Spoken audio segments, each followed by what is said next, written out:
이슈 토크입니다. 부산 노사민정의 상생 협력을 기반으로 하는 부산형 일자리 사업이 본격적인 시작을 알렸습니다. 자동차 산업의 불황 등으로 지역 업계가 위기에 직면하면서 전기 자동차 부품 개발을 핵심으로 하는 이번 사업에 대한 기대가 높아지고 있는데요. 부산형 일자리 사업이 향후 지역 발전에 어떤 영향을 미칠지 이야기 나눠보겠습니다. 한국폴리텍대학 자동차과 김용현 교수, 부산시 김현재 투사통상과장과 함께합니다. 안녕하십니까? 안녕하세요. 반갑습니다. 최근에 자동차 산업이 좀 주춤하면서 자동차 부품 산업까지 덩달아 좀 정체기를 맞이했었는데 부산형 일자리의 추진으로 업계 기대가 좀 커지고 있는 그런 상황입니다. 사업 추진의 배경이 된 이 부산 지역 자동차 부품 산업의 현황에 대해서 우선 좀 짚어주시죠. 네, 우리나라 전체 자동차 부품 산업에서 부산이 차지하는 비중은 약 한 5% 정도 된다고 보면 되겠습니다. 네. 비교적 좀 낮은 수치라고 볼 수 있는 것이죠. 하지만 그 자동차 부품 산업이 워낙 그 전후방 같이 유발할 수 있는 그 산업의 어떤 효과가 크기 때문에요. 네. 뭐 소재라든지 AS, 유통, 물류까지 합치면 10% 이상 꽤 크다고 볼 수 있습니다. 네. 이러한 자동차 부품 산업이 부산 지역에서 어떤 특징을 가지고 있는데요. 원청보다는 2차, 3차 어떤 그 고용이 조금 열악한 어떤 하청업체 구조로 되어 있습니다. 네. 또 그 종사하는 연령 구조가 그렇게 낮지가 않기 때문에요. 많이 영세하다고 볼 수도 있고요. 네. 취약하다고 볼 수 있습니다. 따라서 이런 부분에 있어서 성장 모멘텀이 점차적으로 꺾여 왔었고요. 또 그래서 이번에 그 부산형 일자리가 어떤 그 부산 지역의 어떤 마중물이 돼서 경제적 유발 효과나 이런 부분에 있어서 상당히 긍정적인 그런 영향을 미칠 것이라 생각하고 있습니다. 예. 부산시에서도 그리고 이제 민정이 각고의 노력을 기울여서 부산형 일자리 사업이 추진이 됐습니다. 지역사회 차원에서 어떤 지원들이 좀 이뤄졌는지 사업 추진 과정에 대해서 짚어주시죠. 예, 그렇습니다. 먼저 부산 지역사회의 노사민정 적극적인 지원이 있었기에 이번 부산형 일자리 협약식이 가능했다고 생각을 합니다. 무엇보다 상생형 일자리로 선정되기 위해서는 노사민정이 함께 양보와 타협으로 상생 요소를 마련하는 것이 꼭 필요합니다. 네. 이를 위해서 자동차 부품 협동조합이 먼저 9만 평에 달하는 산업용지를 전격 양보했고 또 지역 금융기관인 부산은행이 통큰 자금 지원으로 중소기업의 초기 투자에 도움을 주기로 약속했습니다. 네. 그리고 지역 산학료는 함께 맞춤형 기술 인재를 양성하고 같이 공급할 계획에 있습니다. 무엇보다도 참여 기업의 노와 사가 함께 상생을 위해서 협약하는 그 상승 요소를 발굴하는 것이 무엇보다 중요한데 정규직 채용 원칙, 임금 상승 제한, 원하청 공동 기술 개발 그리고 함께 복지 기금을 마련하는 등 이와 같은 상생 요소에 함께하기로 협약을 했습니다. 네. 이를 위해서 지난 8월부터 참여 기업과 노사민정의 지역 사회 시민단체가 함께 거버넌스를 구축하고 10여 차례 치열한 논의 과정을 거쳤습니다. 네. 각각의 이익이기 때문에 험난한 갈등이 있었지만 부산의 경제와 미래 세대를 위한 일자리라는 부분에서 대의명분에 함께 공감하고 올해 1월 9일 노사민정이 함께 양보와 협력을 이끌어낼 수 있었습니다. 이런 부분에 있어서 다시 한번 핵심적인 역할을 하신 노사민정에 감사드리는 마음입니다. 예, 사실 가뜩이나 코로나 바이러스 사태가 장기화되면서 지역 경제가 좀 침체되는 분위기인데 이번 사업을 통해서 지역 경기가 활기를 띨 수 있을 것 같아서 굉장히 기대가 됩니다. 자동차 부품업계 반응 좀 어떤가요?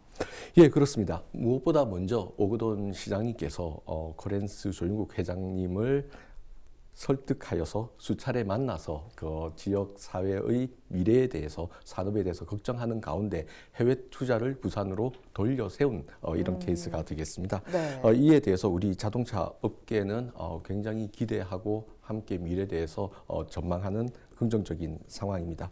특별히 우리 부산 지역의 자동차 부품 업계가 내연차의 산업 정책 그리고 친환경 미래차 기술 대응에 대해서 굉장히 부심하면서 위기감이 높은 상황이었습니다. 네. 우리는 중소기업이 주류를 이루기 때문에 특별히 미래차에 대응한 자체적인 기술 개발에 있어서 어려움을 겪고 있는 상황에서 네. 미래 생존을 위한 새로운 돌파구가 절실한 상황에서 프리미엄 전기차의 파워트레인을 생산할 수 있는 것을 부산에서 그 클러스터를 조성할 수 있다는 데 있어서 네. 굉장히 큰 기대가 있다고 생각을 합니다. 이에 대해서 우리 부산시도 친환경 부품 기술 허브 센터 그리고 스마트 제조 실증 클러스터 조성 등을 통해서 미래차 R&D 인프라를 확충하는데 각고의 노력을 다할 것이고 또 부산시가 전기차 전진기지로 도약하도록 산업 생태계 조성에도 박차를 가할 계획입니다. 네, 뭐 지난 6일에 열렸던 부산형 일자리 상생 협약식에서 문재인 대통령이 직접 이번에 이제 부산형 일자리가 경제에 큰 도움이 될 거다 이런 말씀을 하셔서 좀 부산 지역계도 놀랐었는데요. 자동차 부품 산업의 파급 효과가 실제로 어느 정도 수준인가요? 앞서 설명해 드린 대로 부품 산업, 특히 자동차 부품 산업은 파급 효과가 굉장히 크다라고 볼 수 있는데요. 네. 우리가 이제 사막에 그 오아시스를 만들고 우물을 만들면 거기에 주변에 마을이 생기고 그 마을이 생기면 우리가 또 상권이 조성되고 이런 거지 않습니까? 네. 자동차 산업도 마찬가지입니다. 특히 부품 산업 같은 경우는 그것을 생산 유발 개수로 이렇게 따르게 표현을 하기도 하는데요. 네. 자동차 부품 생산 유발 개수가 한 2.5배 정도 됩니다. 즉 자동차 부품 하나를 만들어내면 이 부품 하나의 부가 가치가 다른 산업에 2.5배의 영향을 미친다고 볼 수가 있습니다. 따라서 이런 자동차 부품 산업이 부산 지역에서 확고하게 자리를 잡을 경우에 허리에 해당하는 자동차 부품에서 산업이 발전하게 되는 거고, 그럼 그 밑에 있는 소재 산업도 덩달아 발전하게 되는 거고요. 네. 또한 이런 소재 산업을 나르는 유통 물류 사업도 번창하게 될 수밖에 없습니다. 따라서 부품 산업이 미치는 영향은 굉장히 크다고 볼 수 있고요. 네. 특히나 이 전기 자동차 산업에 들어가는 방금 말씀해주신 우리 과장님께서 말씀해주신 그 파워트레인 같은 경우는요. 네. 전기 자동차에만 들어갈 수 있는 게 아니고요. 배에도 들어갈 수도 있고, 또 부산같이 어떤 동남아 허브 물류 공항 이런 데 중심인 어떤 이런 지역에서는 네. 그런 어떤 물류를 운반하는 어떤 선박 장비라든지 지게차 장비라든지 이런 것에서도 그 파워트레인, 전기 자동차에 해당하는 파워트레인을 심을 수 있기 때문에요. 네. 어떠한 파급 효과는 앞으로도 미래에도 더 좀 더 긍정적인 방향으로 나아갈 수 있지 않을까 싶습니다. 네. 르노 삼성차에 부산시가 한 차례 큰 투자를 했었는데 그 이래에 처음으로 또 이렇게 크게 이뤄지는 투자인 만큼 기대 효과 역시도 굉장히 상당할 것 같은데 구체적으로 어떤 부분에서 좀 이뤄질까요? 네. 먼저 7,600억 원 투자, 4,300개의 일자리가 생기는 것이고요. 네. 그 클러스터 안에서 연간 3조 원대의 지역 총생산 GRDP가 발생할 것으로 기대하고 있습니다. 연간 3조 원이라 하면은 우리 부산시의 제조업이 20조 정도의 GRDP가 생산된다고 볼 때에 약 15%를 설명할 수 있는 금액이 되겠습니다. 특별히 이 일을 통해서 인구가 17,000명 정도, 그리고 가계 소득이 2천억 원 이상 발생할 것으로 생각됩니다. 네. 무엇보다도 산업에 있어서 4차 산업의 기술 전환, 기술 국산화를 통해서 급성장 중인 글로벌 전기차 시장을 선점할 수 있다는 부분에 있어서 미래 성장 동력을 확보했다. 이런 부분에서 그 큰 의의를 가질 수 있을 것입니다. 네. 말씀을 하셨습니다. 이제 그런 전기차 파워트레인 기술의 어떤 양산화 및 국산화 그런 부분에 대해서 부산형 일자리 사업이 아무래도 핵심으로 좀 거론이 되고 있는 그런 상황인데요. 앞서서도 이제 뭐 전기차뿐만 아니라 항만의 여러모로 이제 활용이 가능하다라고 하셨는데 이 파워트레인이 어떤 장치인지 좀 시청자분들이 이해하기 쉽게 한번 설명을 해주시죠. 직역을 해보면요. 네. 파워는 힘이고 트레인은 기차죠. 기차는 물건이나 사람을 나르는 역할을 합니다. 네. 그렇다면 파워라는 힘을 나르는 장치라고 보면 되겠고요. 우리가 자동차를 보면 그 엔진에서 힘이 발생되는 거고요. 네. 결국 이 힘을 바퀴까지 전달하는 변속기라든지 뭐 등속 조인트라든지 이런 전체를 통할해서 우리가 파워트레인이라고 합니다. 네. 전기 자동차기 때문에 엔진이 없어지겠죠. 그래서 모터와 배터리가 추가가 되는 것이고요. 네. 또한 이 모터가 정확하게 잘 회전할 수 있도록 요것을 제어해주는 컴퓨터, 요걸 합쳐서 우리가 전기 자동차의 파워트레인이라고 합니다. 네. 우리가 한 가지 주목해 볼 점은 이러한 모든 것들을 같이 기술적으로 공유하고 같이 동반 상승해서 개발해내는 이번 부산형 일자리의 그 종합 클러스터, 네. 이 부분에 참 저는 그 높은 박수를 보내고 싶습니다. 서로 커뮤니케이션 하면서 같이 상생하면서 발전시킬 수 있다라는 의미에서 상당히 우리가 지금까지 가지고 있던, 우리 국가가 가지고 있던 그 지역형 일자리에서 새로운 그 패러다임을 제시했다고 저는 볼 수가 있겠고요. 네. 그래서 앞으로도 좀 더 긍정적인 발전으로 한다면 이 파워트레인 기술 분야 분야에서 부산이 전 세계를 선도할 수 있다라는 긍정적인 생각도 해봅니다. 네, 사실 부산형 일자리 사업은 뭐 광주나 밀양 등등의 이제 지역 일자리 사업의 총 7번째 지역 상생형 일자리입니다. 뭐 이제 2020년 제1호라는 점에서 조금 남다른 의미도 갖고 있는데 다른 지역 상생형 일자리와 비교해 봤을 때 부산은 이게 다르다라는 게 있다면 어떤 게 있을까요? 예, 앞서 교수님께서 잘 설명해 주셨습니다만은 부산형 일자리는 타 시도가 갖고 있는 상생 요소들을 모두 다 갖고 있는 부분에서 특별히 네. 임금을 깎지 않고 더욱더 기술 성장에 기반해서 그 파이를 키워가는 그런 부분에서 특징이 있다고 하겠습니다. 네. 대통령님께서도 오셔서 축사를 통해서 말씀해 주셨습니다만 상생형 지역 일자리 사업 모델 중에서 원청과 하청이 함께 기술 개발을 통해서 계속적으로 그 모델을 확장시켜 나가고 기술을 고도화시켜 나가는 데 있어서 다른 지역에서 볼 수 없는 매우 중요한 포인트가 있다. 모델의 포인트가 있다. 그렇게 생각이 듭니다. 뭐 투자 확대나 일자리 창출 등에 대한 긍정적인 효과도 있지만 사실 이런 부분이 다 순탄하게 잘 흘러가야만 또 따라오는 그런 것들 아니겠습니까? 우려가 조금 있긴 있는데요.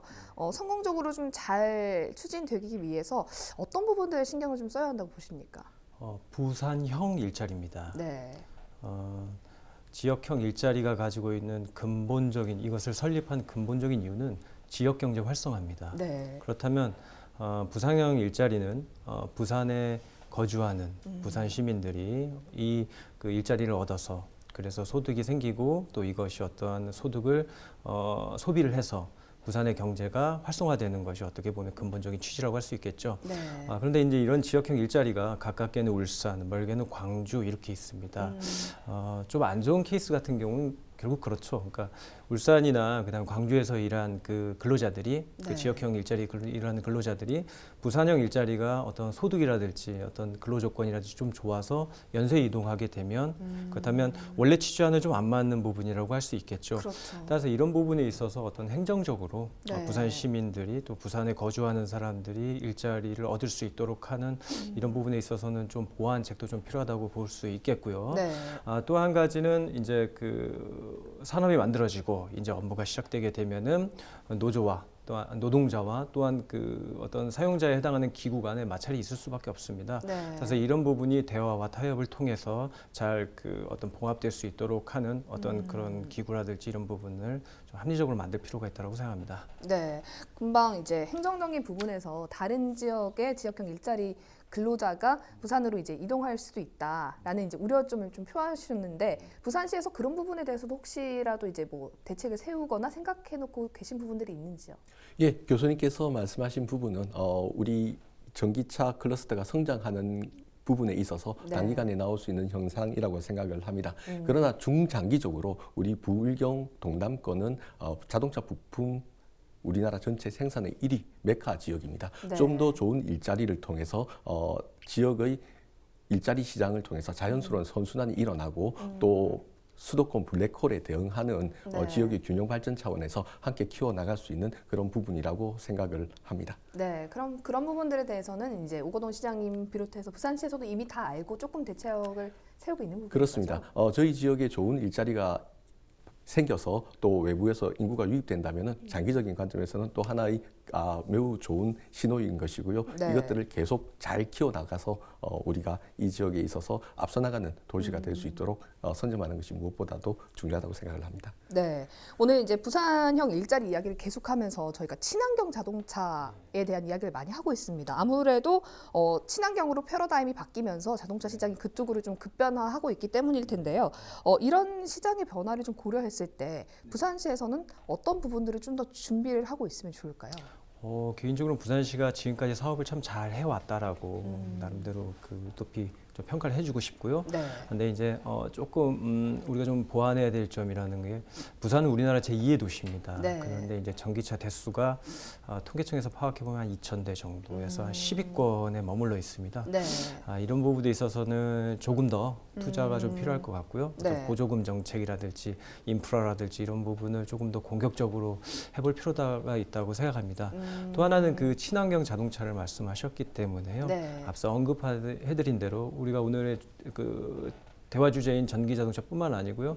이런 것들을 도로상에서의 자동차뿐만 아니라 항만이라든지 여러 시설에서도 이렇게 활용할 수 있는 방법도 또 우리가 모색해 볼 필요가 있는 것이고요. 네. 또 작년에 우리 그 문재인 대통령께서 그 울산에 방문하셔가지고 수소 경제에 대해서 천명하시는 게 있습니다. 네. 또한 그런 부생 수소를 활용하는 방법도 우리가 울산과 지역적으로 가깝기 때문에요. 네. 그래서 그런 것들 어떤 버스라든지 공공재 사업에 조금 더 확충시켜서요.